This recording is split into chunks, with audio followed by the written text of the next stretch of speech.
Hello everyone, my name is Xiao Liang. I'm going to talk about black box constructions of bounded concurrent secure computation. This project is a collaboration with Sanjam Garg, my advisor Omkant Pandey, and even Visconti. I assume the audience of SCN is already familiar with the MPC definition by the so-called ideal real paradigm. But let me quickly overview this definition.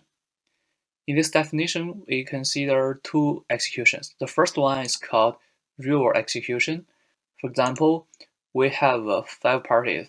They are executing a protocol that computes some functionality. In this real world, there is a machine called adversary who is able to corrupt some parties. In this example, it corrupts party 3 and party 4. The second execution is called ideal execution. In this world, each party sends their corresponding input to ideal functionality. This functionality is secure and cannot be corrupted. It just performs the computation honestly and then distributes the output to each party correspondingly. In this ideal world, there is a machine called simulator. The protocol is said to be secure if anything the adversary can do in the real world can also be simulated by the ideal world simulator, which is captured by this equation. The security definition just presented is for the standalone setting. In some scenarios, it is desirable to have stronger security guarantee. For example, we may want security when the parties are executing several instances of the same protocol or even of different protocols. For example, consider the execution represented by this figure. The parties are executing 4 instances of protocols. The adversary corrupts some parties, and we still want security in such a setting. This will be very interesting in today's complex internet environment. Achieving security in this setting is challenging. It is well known that standalone security does not imply this form of concurrent security. To define security in the concurrent setting, Canetti proposed the concept of universal composability. It provides the strongest security guarantee as one can hope for. However, it comes with some drawbacks. For example, it is impossible to achieve UC security without any setup assumptions. This impossibility result even holds for self-composition. To address this issue, previous work considered alternative notions for secure MPC. For example, we can consider bounded concurrency, which means that we only require concurrent security for a prefixed number of protocol instances. Another notion is called super polynomial simulation security, or SPS security. In this model, we allow the ideal world simulator to run for more time than the adversary. For example, the simulator can run super polynomial time. There are also other similar notions for security, but in this work, we build protocols achieving the bounded concurrent security. And also, we are interested in the second one because our work is built upon the GKP protocol by Garg, Kiyashima, and Pandey, who built a protocol achieving SPS security. In short, we built a bounded concurrent MPC protocol that is black box and constant run. We only rely on assumption of semi-honest OT and collision-resistant hash functions. This result is actually a black box version of the protocol by Rafael Paz in 2004. The Paz protocol is black box and relies on the assumption of trapdoor permutation and collision-resistant hash functions. Our protocol improves a little bit on the assumptions because we only need semi-honest OT instead of trapdoor permutations. Note that the assumptions we are using are necessary for Paz result, which is non-black box. That's why I said these assumptions are minimal for us. As mentioned before, our starting point is the GKP protocol, which achieves SPS security. This protocol is already black box, constant run, and assumes only OT and hash function. But it works for the SPS setting, which means their simulator runs in super polynomial time. But we are targeting bounded concurrent security. we don't have this super polynomial running time for the simulator. So our approach is, first, we identify the super polynomial work of the simulator in their protocol, and we try to make it polynomial time. We will do this in a careful way to make sure that we do not incur extra assumptions or non-black box access to the underlying primitives. Let me first review the GKP protocol. At a high level, they first build a OT protocol and then plug it into the IPS framework. The IPS-08 is a work by Yishai, Prabhakaran, and Sahai, which built a UC protocol in the OT hybrid model. If we instantiate the OT functionality with the GKP OT, we will end up with the SPS secure MPC protocol. This IPS transformation reserves round complexity, and it does not introduce extra assumptions. But we remark that we are in the SPS setting. We cannot use the IPS composition theorem directly. But this is not a problem. The GKP work showed a proof for the security of this composition from scratch. Let me first briefly review the GKP OT protocol. The version I present here is a simplified construction of the original protocol, but that's already enough to highlight the idea behind their construction. Say we have a sender S and a receiver R. The sender has two secret inputs, V1 and V0. The R with its input B wants to learn VB. At the beginning, each party committed to a random string using Nor's commitment. The string gamma S and gamma R are some random subsets of all the integers from 1 to n. These random subsets will later be used for a cut-and-choose purpose. Next, two sequential coin tossing are performed. In the first coin tossing, the sender learns the output A. In the second one, only the receiver learned the output B. Both A and B are purely random strings, and they are parsed in this form. For now, it is not important to understand the meaning of these strings. You just need to know that they are purely random. Next, these two parties execute n parallel OTs, where the sender uses the random strings from A, and the receiver uses random strings from B. Next, a stage called cut-and-choose against R is performed. Again, the specific form of this stage is not important. The main takeaway is that this stage makes use of a non-malleable commitment. And also, the purpose of this stage is to make sure that the receiver performs honestly in the previous OT execution stage. Next, these two parties performs a execution called OT combiner using their corresponding input V0, V1, and B.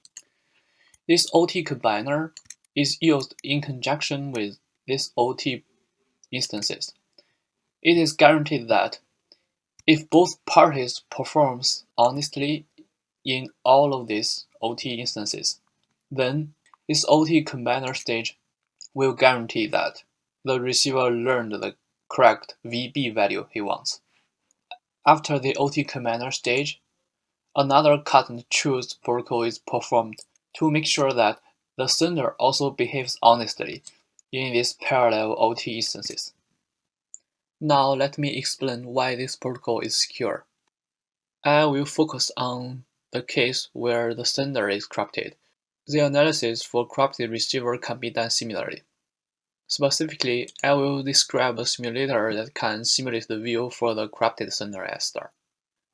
Our simulator works in the following way.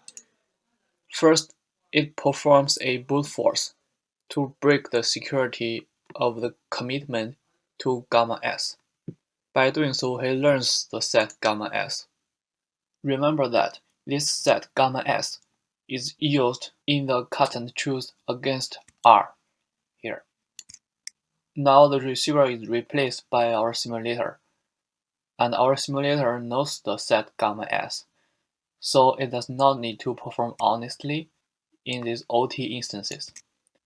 This is the main reason why the simulator can finish the simulation.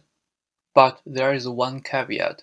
Note that we are in a bounded concurrent setting.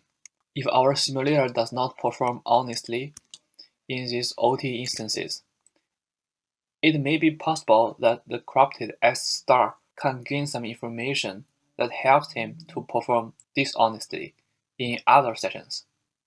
But we remark that this is not a problem here, due to the use of non-malleable commitment. I will not talk about the details, but at a high level, the non-malleable commitment guarantees that our simulator can cheat, but the corrupted S star cannot. With this basic understanding of the GKP-OT protocol, we can start talking about our technique. Observe that the only superpolynomial work performed by this simulator is in the brute forcing step. Our goal is to come up with a new technique for the simulator to extract the set gamma s in polynomial time. And we have to do it in a careful way, such that it does not hurt the other parts of the proof. Also, we need to make sure that we only make black box use of OT and hash function. Let's see how we can do that. According to the previous observation, now we only need to replace the commitment with a new one, which should be extractable in straight line. We require it to be straight line extractable because we want to reuse the GKP proof techniques. Also, it should be constant round and assumes only OT and hash function. Therefore, our construction of a black box bounded concurrent MPC is now reduced to the construction of such a commitment. The remainder of the talk will focus on how to build such a commitment. We start with the extractable commitment by Barak and Lindau. It works in the following way.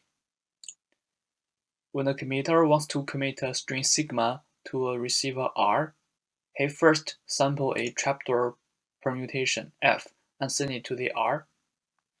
R samples a random string R1 and commit it using North commitment. C responds with another random string R2. Next, R gives the string R1 to C in plain, and then do a zero-knowledge proof for that the commitment happening in the second round is indeed committing to the string R1. At the end of this stage, both parties agree on a common random string CH, which is the XOR of R1 and R2.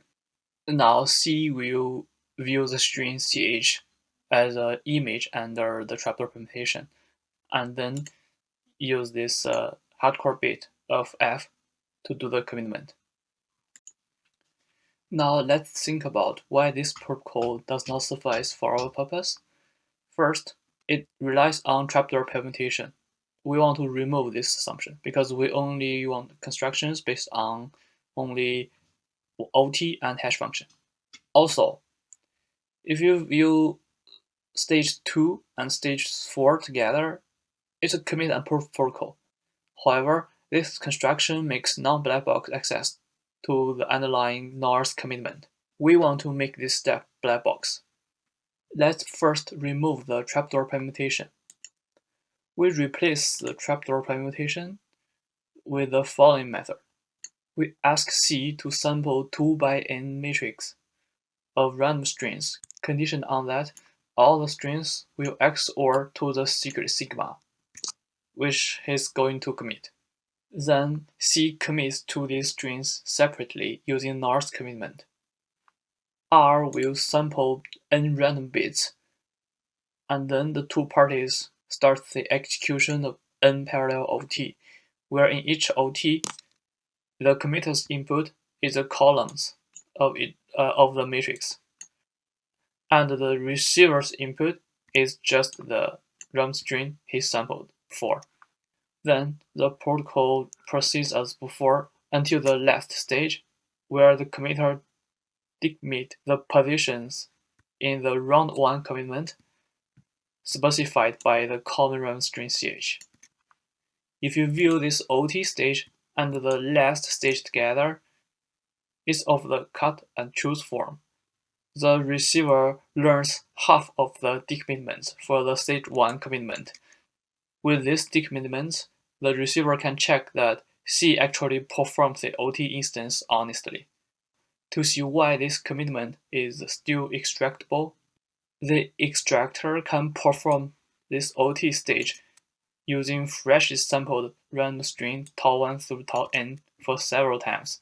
That's enough for him to extract all the shares committed in the first round, from which he can recover the secret sigma. Now we remove the trapdoor permutation successfully. We also want this protocol to be black box.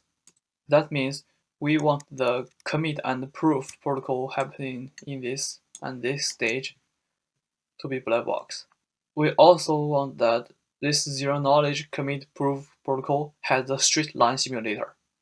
Fortunately, there is a work by Goyle, Ostrovsky, Scafrell, and Visconti that builds exactly the primitive as we need, relying only on black box access to hash functions. Therefore, we can simply replace the commitment with the GeoSV commitment and the proof stage with the GeoSV proof stage. It seems that we are done. But remember that we focus on the bounded concurrent setting. But this protocol as it is only provides security in the standalone setting. Next, we'll talk about how to make it secure in the bounded concurrent setting. As a first attempt, one may try to make this ZK proof stage concurrently secure, i.e. by a concurrent zero-knowledge. But this is not enough, because concurrent zero-knowledge is only secure for self-composition. But in our setting, this proof stage is embedded in a larger protocol. To address this problem, we borrow the idea from robust non-malleable commitment. We define a similar notion called L-robust zero-knowledge. It requires that the protocol remains zero-knowledge in the presence of external communications, as long as the communication complexity is bounded by L. Now let's take a closer look at this L-robust zero-knowledge notion. We start with the standard setting of zero-knowledge, where a prover is proving a lemma, or where a prover is proving the theorem X to a verifier. Now, the verifier is additionally assisted by another machine B. The communication complexity between V star and B is bounded by L. Now, for the zero-knowledge property, we require the existence of the simulator, which can simulate the view of V star, even if V star is talking to the external machine B, as long as the communication is bounded by L. We want to make several remarks. First, remember that we want the simulation happens in straight line, so we assume that the simulator is using the code of V star. Also, note that with the robust parameter L, the zero-knowledge property holds in the concurrent setting, as long as the external communication between the malicious verifier and the external machine is bounded by L. For this reason, it is not hard to see that this notion already implies bounded concurrent zero-knowledge. Such a L-robust ZK protocol can be constructed based on the non-black box zero-knowledge protocol by Garg. The only catch-up is that Garg's protocol makes non-black box use of hash functions. But this can be fixed by relying again on the GOSV technique. Due to the time constraint, I will not talk about the details. The main takeaway for this slide is that we need such a L-robust zero-knowledge protocol, and we can build it by making only black box access to collision-resistant hash functions. Now let me summarize our technique. At a high level, we follow the paradigm established by the GKP protocol, which is the SPS secure MPC protocol. In their work, They first built a SPS secure OT, and then, using non-transformation, it can be converted to a MPC protocol. So we first identify the superpolynomial work which is done by the simulator of the GKP OT. They need this superpolynomial work to perform a brute force to extract the string in one commitment. So we replace that commitment with a new one, which is constant round, making black box access to the underlying primitives, and it is extractable in the presence of other protocols, as long as the total communication is bounded by L. This suffices for our application because we are in the bounded concurrence setting. By setting the parameters carefully, we manage to perform the extraction in polynomial time. Also, our new commitment assumes only OT and hash functions. No new assumptions are incurred. More concretely, this is our extractable commitment protocol. It is black box because we perform the commit and proof by the black box version in GOSV. It suffices for our purpose because it remains extractable when there are other communications, as long as the total communication is bounded by L. To do that, we replace this ZK proof stage by a so-called L-robust zero-knowledge, which can be constructed by combining techniques from GOSV and Garg. Plugging this extractable commitment into the GKP OT will end up with a secure OT in the bounded concurrence sense. Now, using the same transformation as did in the GKP paper, we can convert our OT to a bounded concurrent MPC protocol. This finishes my talk.